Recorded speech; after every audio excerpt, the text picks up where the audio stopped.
시온 찬양대 귀한 찬양 감사합니다. 하나님께서 귀하게 받으신 줄로 믿습니다. 날마다 숨쉬는 순간마다 주님을 찬양하는 것이 우리의 가장 큰 기쁨인 줄로 믿습니다. 주님을 찬양하는 우리 모두가 되시기를 주의 이름으로 축복합니다. 얼마 전까지만 해도 여러분 겨울이었는데 믿겨지십니까? 이제 봄이라고 하는데 봄도 잘 안 믿어집니다. 그죠? 날씨가 포근해지고 또 더워졌습니다. 여러분 이렇게 겨울에서 봄으로 또 초여름으로 급작스럽게 자꾸만 변하고 있는데요. 바뀌어가고 있습니다. 전에는 꽃도 없고 꽃잎도 없고 또 풀도 없었는데 이제는 풀도 있고 꽃도 있고 나뭇잎도 다 있는 것으로 바뀌어 버렸습니다. 여러분 이처럼 바뀌는데요. 바뀌는 것에 있어서도 서로 상반되는 의미를 담고 있는 말씀과 현상들이 있습니다. 뭔가 바뀌기는 했는데 잘 구분해 보시기 바랍니다. 변화한다는 것과 변질된다는 것은 다른 말이죠. 무언가 주입이 되어지고 추가가 되어져서 그 속에서 작용이 일어나서 바뀌어지는데 정화되는 것과 오염이 된다는 말은 전혀 다른 말입니다.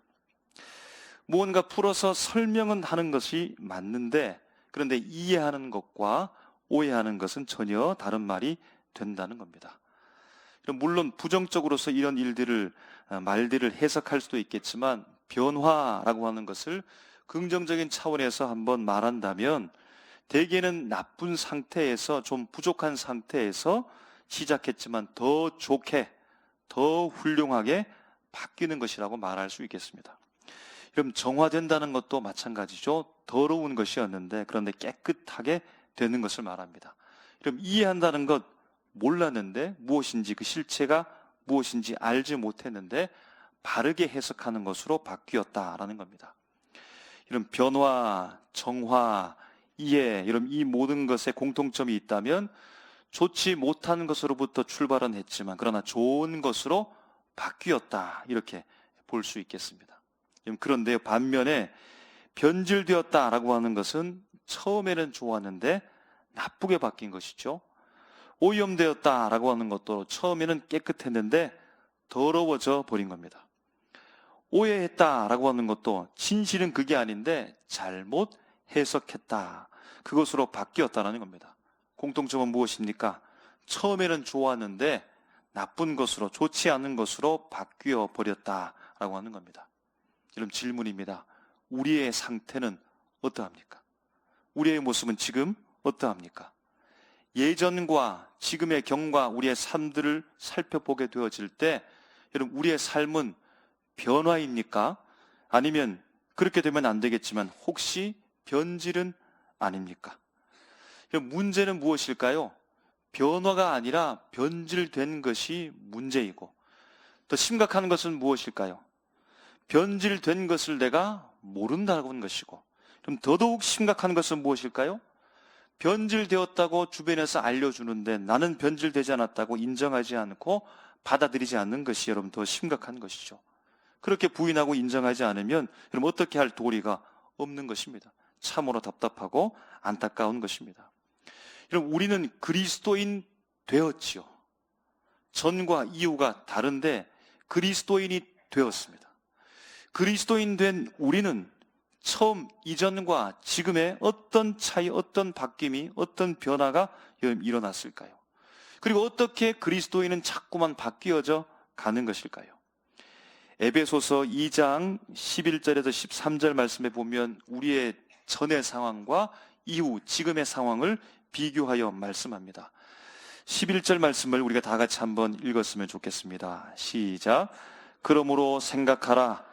너희는 그때에 육체로는 이방인이요 손으로 육체에 행한 할례 받은 무리라 칭하는 자들로부터 할례 받지 않은 무리라 칭함을 받는 자들이라.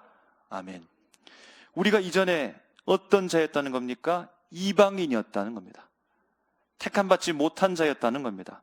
할례 받지 못한 무할례 자였다는 겁니다. 12절 말씀도 우리 한번 다 같이 읽겠습니다. 시작. 그때에 너희는 그리스도 밖에 있었고 이스라엘 나라 밖의 사람이라. 약속의 언약들에 대하여는 외인이요 세상에서 소망이 없고 하나님도 없는 자이더니 아멘. 이전의 모습이 우리가 이런 모습으로 살았다는 겁니다. 그리스도 밖에 있었다는 겁니다. 이스라엘 나라 밖에 있었다는 겁니다. 저 멀리 외인으로서 하나님 없는 삶이 오히려 자연스러운 삶으로 하나님 없이 살았던 자가 바로 우리였고, 이전의 삶이었는데요, 이제는 이라고 말합니다. 13절 말씀을 다 같이 읽겠습니다. 시작. 이제는 전에 멀리 있던 너희가 그리스도 예수 안에서 그리스도의 피로 가까워졌느니라. 아멘. 할렐루야. 그럼 믿으십니까? 누구의 피로 가까워졌다고요? 예수 그리스도의 피로 하나님께 가까워졌습니다. 이제는 이방인이 아니요 하나님 앞에 택한 받은 사람이며, 하나님 앞에 외인이 아니요 저 멀리 있는 사람이 아니라 예수 그리스도의 피로 예수 안에서 하나님과 가까워진 사람이 되었다는 겁니다. 그럼 이것이 바로 변화이죠. 그럼 이것이 바로 깨끗게 되어진 정화라는 것이고, 우리가 변화되어 우리가 깨끗한 삶으로 산다는 사실, 그것이 우리라는 사실을 이해하면서 우리가 지금 살아가고 있는데 그리스도인입니다. 그리스도인 된 삶으로 살아가는 변화와 정화와 이해의 삶으로 우리가 살아가고 있다는 겁니다. 이전에는 깨끗이 못한 부정의 사람이었지만 예수 그리스도의 피로 말미암아 이제는 바뀌어진 좋은 모습으로 변화되어 살아가고 있는 것이 바로 우리라는 사실입니다. 여러분, 그래서 너무 감사하죠. 감격합니다. 때로는 여러분, 고요한 시간에 생각해보면 나 같은 죄인을 주님이 사랑하시다니, 나를 주님께서 선택하셨다니, 나 같은 죄인을 위해서 주님께서 예수 그리스도께서 죽으셨다니, 그것이 갑자기 감격으로 밀려올 때 여러분 얼마나 감격스러운지 모릅니다. 그러면서 감격하며 감사하기도 하는데요, 여러분 오늘 말씀에는 특별히 지극히 경계해야 될 부분이 있습니다. 바뀌어진 우리의 삶에 대하여 감사하며 감격하면서 생각하기도 하지만 지극히 경계될 부분은 무엇입니까? 변질된다는 것, 오염이 된다는 것, 오해로 바뀔 수 있다라고 하는 이 생각을 가지고 우리가 살아가야 된다는 겁니다. 이런 무엇이 우리를 자꾸만 변질시킬까요? 왜 우리가 오염되어져서 부정케 될까요? 왜 우리는 우리 자신을 올바르게 이해하지 못하고 자꾸만 오해하게 될까요? 그럼 그런 요소가 무엇입니까? 오늘 말씀을 읽으면서 그 흐름들을 따라가 보면 주님께서 우리에게 주시는 귀한 교훈의 메시지가 있습니다. 예수님께 12명의 제자가 있었지요. 여러분, 12명의 제자에게 태풍이 휘몰아쳤습니다. 폭풍이 휘몰아쳤습니다. 이전과는 다른 예수님과 함께 동행하면서 사역했던 그 삶에서 폭풍과 한번 확 휘몰아쳤습니다. 예수님께서 고난의 길을 가지고 십자가의 여정을 가야 합니다. 못 박히시고 죽으셨습니다. 천지개벽과 같은, 그 이상의, 설명할 바 없는 부활의 놀라운 역사를 제자들은 경험했습니다. 그리고 이제 바람이 잔잔하게 잦아들고서 정신을 차리고 이제 사역하기 시작하는데요, 전과 완전히 다른 상황이 되었습니다. 이전에는 예수 그리스도께서 그들의 스승이 되어 그들과 함께 동행하며 먹고 마시며 동고동락하면서 예수님께서 사역을 주도해 가시고 제자들은 가르치며 동력자가 되어져서 주의 말씀과 명령 가운데 순종하면서 주님의 사역을 바라보고 감탄하고 감격하면서 그렇게 행복하게 사역했다면, 이제는 예수님이 없습니다. 예수님이 보이지 않습니다. 그래서 제자들 스스로 그들 각자 나름대로의 주어진 사명을 붙잡고 각자의 지역으로 퍼져서 사역을 감당해야만 합니다. 그럼 직장 생활할 때, 직장에 들어갔을 때, 군대 입대했을 때, 그럼 사수, 부사수가 있는데요, 부사수는 사수를 바라보며 사수는 부사수를 잘 이끌어서 인도해 주면 그 길만 따라가면 됩니다. 그런데 사수가 전역을 하거나 다른 곳으로 옮겨가거나 퇴직을 하게 되어지면 부사수로 남았던 사람이 허전하게 됩니다. 허탈하게 됩니다. 막막해지는 상황이 펼쳐집니다. 마치 그러한 상황처럼 제자들의 삶이 바뀌어졌다라는 겁니다. 12명의 제자들이 이제 스스로 주님께서 그들에게 맡기신 사명들을 각자 감당하며 선택하며 그들의 길로 가게 되는데, 오늘 본문을 보니까 12명의 제자 중에 2명의 제자가 등장합니다. 베드로와 요한입니다. 베드로와 요한의 이야기를 우리가 잘 알고 있죠. 우리가 흔히 많이 불렀던 찬양의 주인공입니다. 은과 금은 나에게 없지만 내게 있는 것을 너에게 준다라고 했던 그런 찬양 기억하시죠? 바로 이 두 인물이 등장합니다. 유대 시간으로 제9시에 기도 시간이 되어 성전으로 이들이 기도하러 올라가는데 성전 미문에 나면서부터 못 걷게 된 사람이 앉아 구걸하는 겁니다. 한 푼 달라고 구걸합니다. 여러분, 이때 베드로 요한이 어떤 말을 하는지 우리는 잘 알고 있습니다. 은과 금은 내게 없지만 나사렛 예수 그리스도의 이름으로 일어나 걸어라. 오른손을 잡아서 일으키니까 그가 일어나 걷고 뛰면서 성전 안팎을 들어가며 나오며 감사와 감격으로 하나님 앞에 기쁜 마음으로 찬양하게 되는 놀라운 역사가 이들의 삶 가운데 있어졌습니다. 그럼 10절 말씀인데요, 오늘 본문 직전의 말씀 10절을 다 같이 한번 읽어보겠습니다. 시작. 그가 본래 성전 미문에 앉아 구걸하던 사람인 줄 알고 그에게 일어난 일로 인하여 심히 놀랍게 여기며 놀라니라. 아멘. 그에게 일어난 일로 인하여, 그에게 도대체 어떤 일이 일어난 것입니까? 이전과는 다른 바뀐 사람이 되었는데 일어서서 걷게 되는 모습으로 변화되었으며, 구걸할 수밖에 없는 삶을 비관하며 절망 가운데 살아갈 수밖에 없는 사람에서 사람들 속으로 들어가서 담대하게 하나님을 찬양하는 사람으로 정화되었으며, 이 사람은 자신을 어떻게 이해하고 있을까요? 어떻게 자신을 이해할까요? 그의 찬양이 그의 자신이 어떤 모습으로 바뀌었는지를 우리에게 알려줍니다. 하나님을 찬양하는 만큼 그러한 사람으로 자신을 이해하면서 변화되어 바뀌어 살아가는 사람이 되었습니다. 그럼 이 한 사람을 보면서 바뀌어진 인생이 집약적으로 오늘 우리에게 아주 극적으로 우리에게 말씀을 증거해 주고 있습니다. 고침 받은 사람은 분명 변화와 정화와 자기의 새로운 이해를 가지고 바뀌어진 모습으로 살아가고 있습니다. 그러나 여러분, 또 하나 문제제기 우리가 중요하게 생각하는 것은 이렇게 바뀐 이 좋은 삶이 그대로 잘 유지될 수 있을까라고 하는 생각입니다. 오늘 말씀이 이 본문과 함께 연결되면서 연속선상에 있는데요, 이 사람을 보는 백성에 대하여 이렇게 표현하고 있습니다. 모든 백성이라고 말합니다.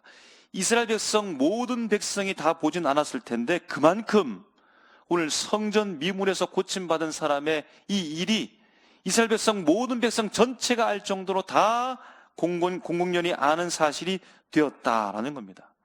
지금이요, 모든 백성이 성전 안팎으로 오가며 걷기도 하고 뛰기도 하며 기뻐 하나님을 찬양하고 있는 이 사람을 그들이 알아보는데, 아니 이 사람이 이전에 걷지 못했던 사람, 성전 미문에 앉아서 한 푼 줍쇼 하면서 구걸했던 바로 그 사람이 아닌가라고 깜짝 놀라는 겁니다. 아주 크게 놀라는 겁니다. 여러분, 이렇게 놀라는 것이 그런 반응이 당연한 것이죠. 그런데 특이한 점은 베드로가 이 놀라는 광경을 보면서 12절에 이렇게 말합니다. 아니 이스라엘 사람들아, 왜 이 일을 놀랍게 여기느냐? 왜 이 일에 대해서 놀랍게 여기느냐? 아니 놀라는 것이 당연한 것 같은데 베드로는 그 놀라움에 대해서 문제를 삼고 있습니다. 왜인지 그 다음 구절을 보면 그 이유를 밝힙니다. 우리 개인의 권능과 경건으로 라고 말합니다. 우리 개인, 베드로와 요한의 그들의 권능과 경건으로 라는 말입니다. 아니 이 말이 맞지 않습니까? 다른 일반 백성들보다 베드로와 요한은 그들보다 더 권능을 가졌으며 그들보다 더 경건한 사람이 맞는 것 아니겠습니까? 이 말에 대해서 베드로는 부인하지 않습니다. 나는 권능 없는 사람입니다. 나는 경건하지 않는 사람이다라고 부인하지 않으니까 분명 베드로와 요한 이 두 사람에게 일반 백성과 다른 권능이 있습니다. 일반 백성과 다른 경건이 분명히 있는데, 그런데 이렇게 말하는 이유가 무엇일까요? 자신들에게 있는 권능과 경건을 부인하는 것은 아니지만, 그러나 문제는, 가장 중요한 것은 무엇입니까? 자신들에게 있는 이 권능과 경건으로 이 사람을 걷게 한 것이 아니라는 겁니다. 우리의 권능과 경건으로 이 사람을 걷게 한 것이 아니기 때문에 어떻게 하라는 겁니까? 시선을 돌리라는 겁니다. 우리를 주목하지 말라라고 말하는 겁니다. 여러분, 바로 여기에 개인의 권능과 경건에 주목하는 것, 사람에게 시선을 돌려 그 한 사람을 주목하는 것, 그럼 그것이 무엇입니까? 변화가 아니라 변질의 요소요, 정화가 아니라 오염의 요소요, 이해가 아니라 오해의 요소라는 사실을 알려주고 있다는 겁니다. 고침받은 사람만 주목하여 보는 백성들의 그 시선이 자신의 권능과 경건이 다른 일반 백성들보다 훨씬 더 뛰어나다고 하는 이 사실에 대하여 베드로와 요한을 주목하여 보는 백성들의 그 시선이 오늘 베드로와 요한을 변질시킬 수 있다는 겁니다.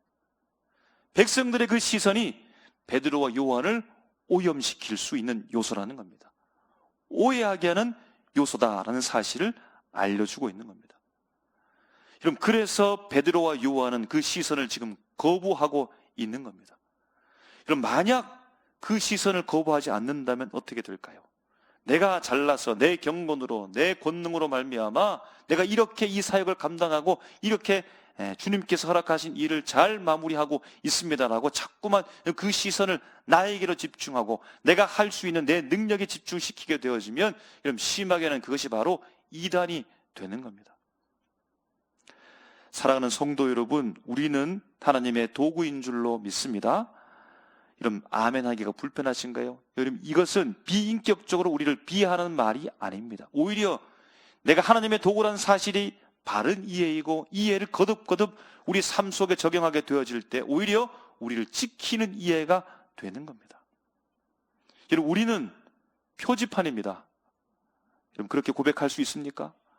여러분, 우리는 본질이 아니고 우리 자신이 진리가 아니고 우리는 안내자일 뿐입니다. 누구에게로 안내하는 안내자입니까? 바로 예수님에게로 안내하는 안내자입니다. 우리는 예수님을 가리키는 이런 지시봉, 지휘봉, 손가락입니다. 그래서 베드로와 요한은 우리를 주목하여 보지 말라고 예수님께로 백성들의 시선을 옮겨 향하게 하고 있습니다. 13절 말씀에 그래서 이렇게 말씀합니다. 아브라함과 이삭과 야곱의 하나님 곧 우리 조상의 하나님이 그의 종 예수를 영화롭게 하셨느니라. 너희가 그를 넘겨주고 빌라도가 놓아주기로 결의한 것을 너희가 그 앞에서 거부하였으니 아멘. 그럼 베드로와 요한이 가리키는 분이 누구라는 겁니까? 우리 조상의 하나님, 그의 종이라고 말합니다. 14절을 보시기 바랍니다. 너희가 거룩하고 의로운 일을 거부하고 도리어 살인한 사람을 놓아주기로 구하여 라고 말합니다. 이런 못 걷는 사람을 걷게 하신 분, 고친 분이 누구라는 겁니까? 거룩하고 의로운 분이라고 설명합니다. 그럼 15절 말씀을 우리가 다 같이 한번 읽었으면 좋겠습니다. 시작. 생명의 주를 죽였도다. 그러나 하나님이 죽은 자 가운데서 그를 살리셨으니 우리가 이 일의 증인이라. 아멘. 이런 고침받은 사람과 베드로와 요한이 가리키는 분이 누구라는 겁니까? 생명의 주라는 겁니다. 생명의 주라는 겁니다.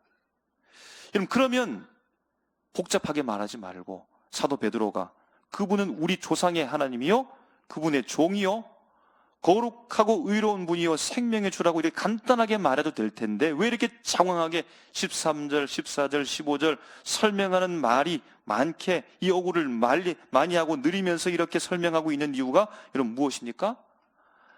바로 그분이라는 사실을 알려주기 위한 겁니다. 우리가 가리키고 있는 그분이 바로 그분이라는 사실을 알려주고 있는 겁니다.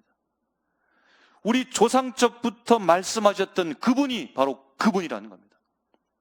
구약시대 때 선지자를 통하여서 수차례, 수십 차례, 수백 차례 계속해서 시대를 따라서 증거하고 예고했던 그분이 바로 그분이라는 사실을 알려주기 위해서 이렇게 장황하게 설명하고 있는 겁니다. 바로 그분이 우리가 사형 집행에 내어준 바로 그분이라는 사실을 알려주기 위한 것입니다. 우리가 죽인 그분이라는 사실을 알려주기 위해 이렇게 장황하게 지금 설명하고 있는 겁니다. 사람과 사람이 만났는데요, 주는 옆에 있는 분이 바로 이분이 그때 당신을 도와준 분입니다.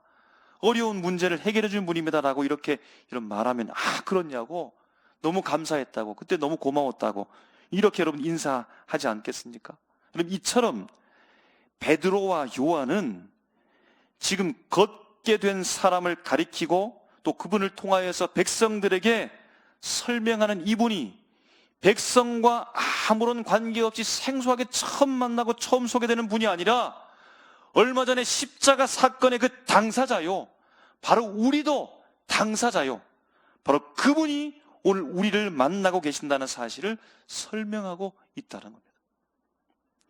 여러분, 두 사람이 있는데 이 두 사람의 사이가 좋지 못합니다. 어떤 일 때문입니다. 그런데 사실은 오해라고 말하는데, 오해라고 말해도 상대방에서 믿어주지가 않습니다. 증거가 없으니까, 본 사람이 없으니까 그 오해를 풀지 못합니다. 상대편은 오해라고 믿어주지 않고 결국에는 마음을 풀지 않고 용서해주지 않고 대가를 치르게 합니다. 그런데 시간이 지난 이후에 보니까 증인이 나타나고 증거가 나타나고 그것이 오해했다는 사실이 밝혀지게 됩니다. 여러분, 그러면 어떻게 될까요? 내가 오해한 사람이 가서 미안하다고 말하는 거죠. 바로 그 말씀이 오늘 19절에 말하는 겁니다. 이스라엘 백성들은 전에 죄 있다라고 말하고 분명히 죄인이라서 십자가 형틀에 죽음으로 내몰았는데, 그런데 그것이 아님을 알게 됨으로 말미암아 너희가 이렇게 고백하라는 겁니다. 19절에요. 그러므로 너희가 회개하고 돌이켜 너희 죄 없이 함을 받으라. 이같이 하면 새롭게 되는 날이 주 앞으로부터 이를 것이요. 아멘. 죄 있다고 말했고, 그래서 십자가 형틀에 내주었던 그 예수님이 바로 그가 살아났으며 하나님께서 죄 없다라고 말하며 하나님께서 예수를 다시 살리신 그 사건을 통하여 너희가 십자가에 내어줌으로 말미암아 예수님께 잘못했다고 회개하라, 죄 없이 함을 받으라 라고 베드로가 그들을 향하여서 말씀을 선포하고 있다라는 겁니다. 그럼 잘못된 신앙으로 빠진 사람들이 많이 있습니다.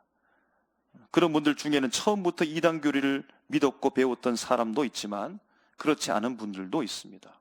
한 기도원 원장님의 간증이었습니다. 자녀를 잃고서 절망 가운데 빠져 있는데 하나님께서 그를 만나 주신 겁니다.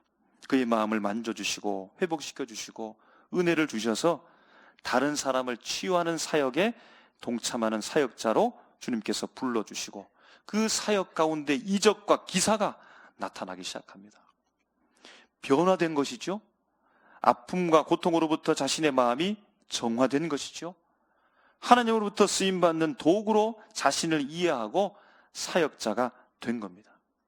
그런데 시간이 흐른 후에 이분이 이단이 되어버렸습니다. 사람들이 자신을 보았는데요, 그것을 뿌리치지 못한 겁니다.